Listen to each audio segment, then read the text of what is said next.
Start with the ongoing Legislative Council election in Hong Kong. It's the first such election after the improvement of the electoral system in the city under the principle of patriots administering Hong Kong.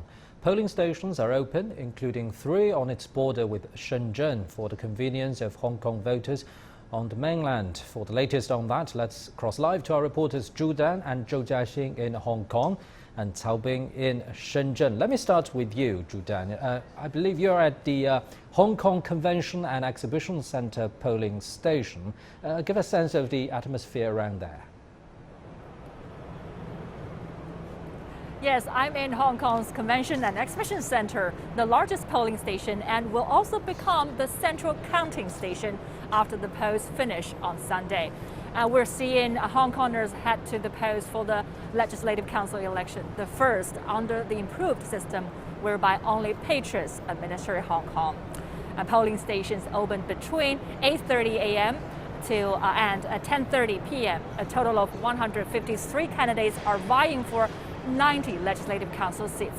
The new chamber will be made up of 20 seats from geographical constituencies, 30 from functional constituencies, and 40 from the election committee constituency. Around 4.5 million people are eligible to cast their ballots. There are over 600 polling stations across the city. Chief Executive Carrie Lam voted at the Remody College polling station in the mid-levels, refers to having 2 clear targets for this election, one of which is ensuring that patriots administer Hong Kong.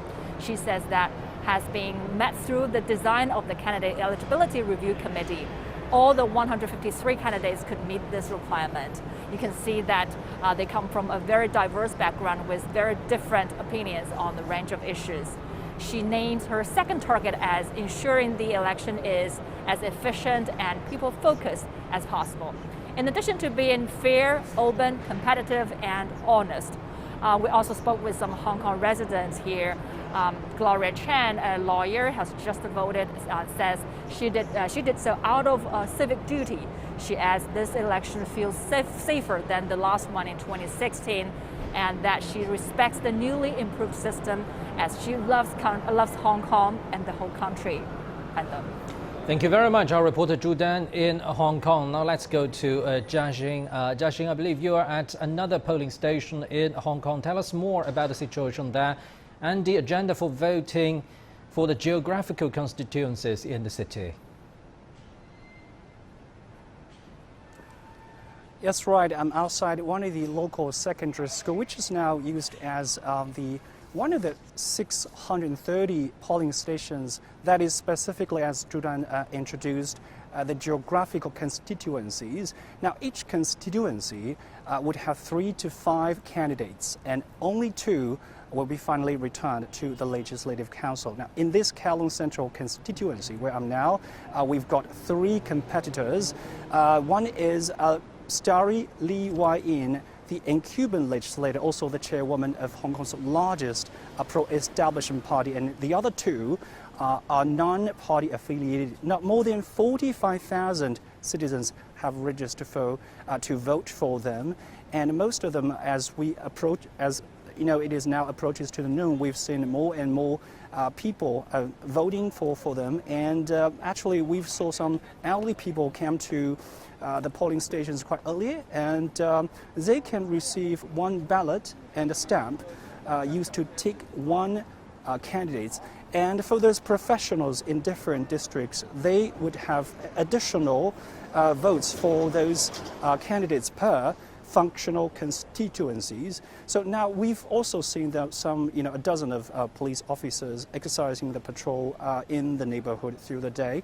And we know that once the polls closed later in the day, after 10:30, the ballot will be counted here right away soon. And then those ballots would be collected in the exhibition center. So in this revamped election, we know that geographical constituencies actually adopted a new system called double seats and single vote, which theoretically means that the system would try to avoid any particular party to be a deciding factors while garnering the equal chance to gaining seats at the LegCo.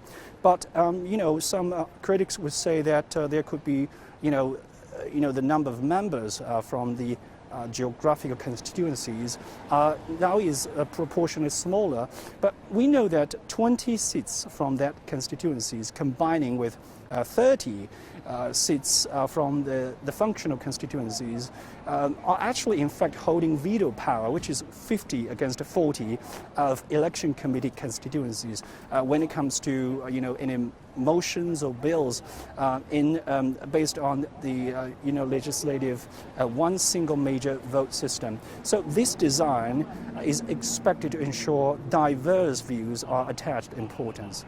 Pardon.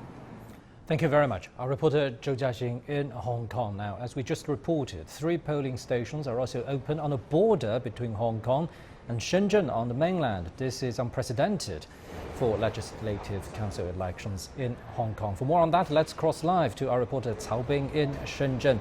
Now, Cao Bing, you're at in front of those polling stations on the border between Hong Kong and Shenzhen on the mainland. Tell us more about voting situation there.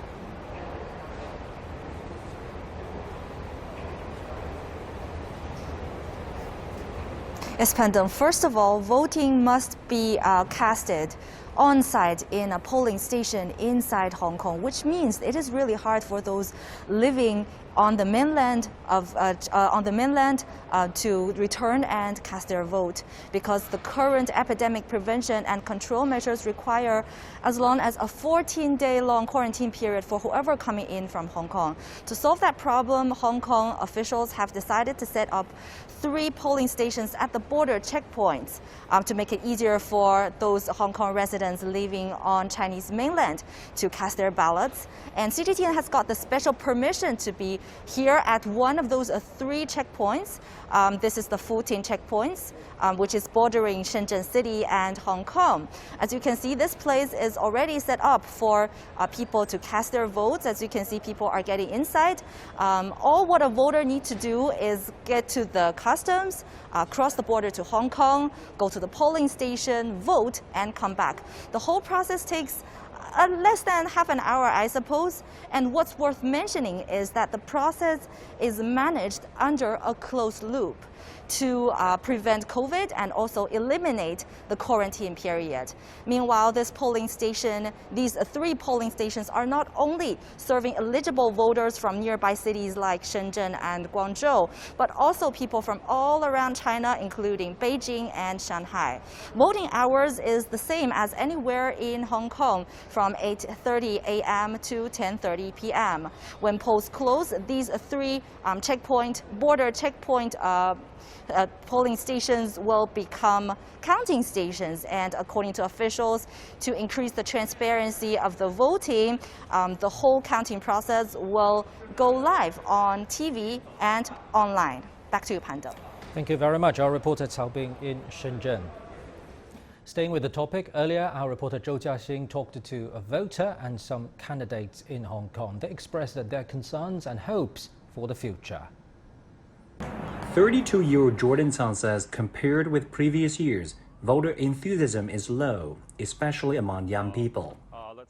The election comes after the Chinese central government early in the year reformed the city's electoral system. A key idea was to let patriots govern in Hong Kong's best interests following violent protests in 2019. The engineer says he'll vote for someone who has that in mind. Voting for someone who's independent, just like me, is someone who's not beholden to any, bloc or coalition. I would at least know that he would be my voice in Legislative Council. I feel like that in itself is patriotism. Jordan's choice for non-party affiliation may reflect many Hong Kong people's political conflicts. The government says opposition forces openly colluded with external elements, glorified the anti-China violence, and paralyzed the establishment. We've seen some obstruction in the last 4 years, or even longer than 4 years. And I think the Hong Kong government and the central government obviously want there to be fewer obstructions going forward. Lawmakers said they regret that filibustering had affected Hong Kong's job market and people's livelihood. The government has offered jobs in many infrastructure projects, but the legislature was inefficient and even paralyzed, which led to the fiscal cliff and workers' unemployment. Some opposition members were later disqualified after the national security law was enacted in June of last year. And the number of passed bills on economic and livelihood issues more than doubled compared with previous years. It will be easier to push bills through. I think they're planning this North Metropolis, and so that would definitely be something that at least my industry would benefit from. The government says the reformed electoral system can attract a broader representation with increased seats. The major difference from previous years is that we have a much bigger constituency. We are considering not only doctors and dentists, but everyone within the medical and healthcare profession.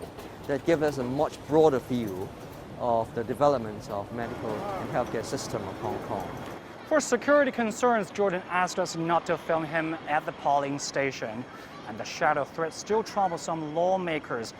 But voters and candidates on Sunday are reinforcing the will of change in Hong Kong through a more cooperative and constructive legislature. Zhou Jiaxing, CGTN, Hong Kong. Out of the 90 seats in the Hong Kong LegCo, 20 are directly elected, 40 seats are decided by the Electoral Affairs Commission, and 30 others are from the professional subsectors. Hong Kong Chief Executive Carrie Lam said this composition would introduce various voices to the region's legislature. What we've seen in the campaigns is that the 153 candidates are from a wide range of backgrounds in terms of their ages, professions, fields, and political positions. This is consistent with the demand of our electoral system, that not all lawmakers share a same value and same stance. So it seems that there will be many different voices in the Legislative Council. It doesn't matter. Our administration is willing to listen to different opinions because our goal is to do a good job in municipal affairs and perform real deeds for the people of Hong Kong. For more insight into the Hong Kong LegCo election this time, let's talk to Mr. Tam Fei in Hong Kong. He's a candidate of the Election Committee constituency in the city. He's with the Chinese Association of Hong Kong and Macau Studies and also the Vice President of the Hong Kong Federation of Education Workers. We're also joined by Mr. Wang Tong, Chief Reporter with the Global Times newspaper in Beijing. Thank you very much for joining us, gentlemen. So let me start with you, Mr. Tam. Do you think this time the representation is broad enough in this time's election? And what about inclusiveness? It's more inclusive than previous systems because now the present democratic system, based on more than different constituency, different occupations, different local districts, rather than just focus on the one individual voter. So the inclusiveness is more broad than previous political system. So I believe you're familiar with those Western critics and allegations saying that the improved electoral system in Hong Kong is actually against democracy. Do you think it's against the democracy or for a better democracy in Hong Kong, as you have a stake in this election? Yeah, I think, in my opinion, that the democracy is not just focused on the campaigning or the voting process. Instead, that the democracy, the effective democracy, is more focused on the problem solving about the social issues, social problems, and so forth. So the present system is not just focused on the campaigning or the so-called political ideological disputes. Rather, all the candidates, including me, will focus more on the political platform, which means which one can offer a more effective political or economic political solutions to all the Hong Kong societies and citizens. No ideological disputes in this campaigning this election today. So I think that the present democratic system is more effective to solve the Hong Kong problems than other before. So, Mr. Tang, tell us more about your political platform this time. How are you going to represent your constituency, and what's your action plan afterwards? Because I'm come from the education sector, so most of my political platforms focus on educational issues, including how to recover the patriotism education in the Hong Kong education section, how to promote moral education in all sections, all levels of the education and all levels of the schools. This is my exercise, my platform exercise, and then I want to make Hong Kong education more international rather than just a local education or local schooling system. This is my political platform emphasize. Thank you very much. Mr. Tang Fei in Hong Kong. He's a candidate of the Election Committee constituency. He's also with the Chinese Association of Hong Kong and Macau Studies and also the Vice President of the Hong Kong Federation of Education Workers. Continue our coverage. Former Chief Executive of Hong Kong, Leung Chun-in, has praised the region's improved electoral system. He said it cuts off those who want to harm Hong Kong. Take a listen.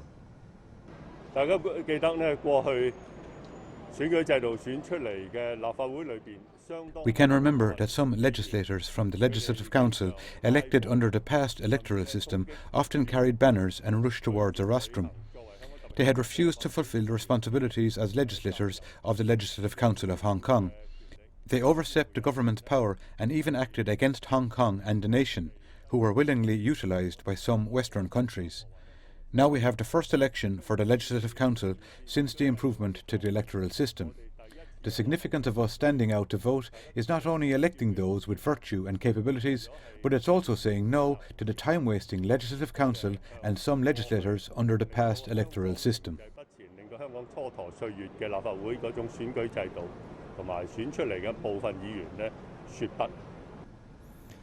The Chinese central government says improvement in Hong Kong's electoral system would help ensure the city's stability and prosperity. In 2019, violent protests rocked the city for months over a proposed extradition bill. Now here's a look back on those events. The social unrest in Hong Kong started with a murder. A Hong Kong native, Chan Tong-kai, strangled his girlfriend to death in Taiwan, stuffed her body in a suitcase, and dumped it near a subway station. Since there is no extradition treaty between the two regions, the suspect could not be forced to return to Taiwan and stand trial. So the Hong Kong government then proposed a fugitive bill that included Taiwan and the Chinese mainland. This was what lit the fuse. The narrative quickly turned into an accusation that China was attempting to crush freedoms in Hong Kong and sabotage the one country, two systems principle. From June 9th, protesters took to the streets, calling for the complete withdrawal of the fugitive bill. Events escalated on July 1st, when rioters broke into the Legislative Council building and vandalized the complex.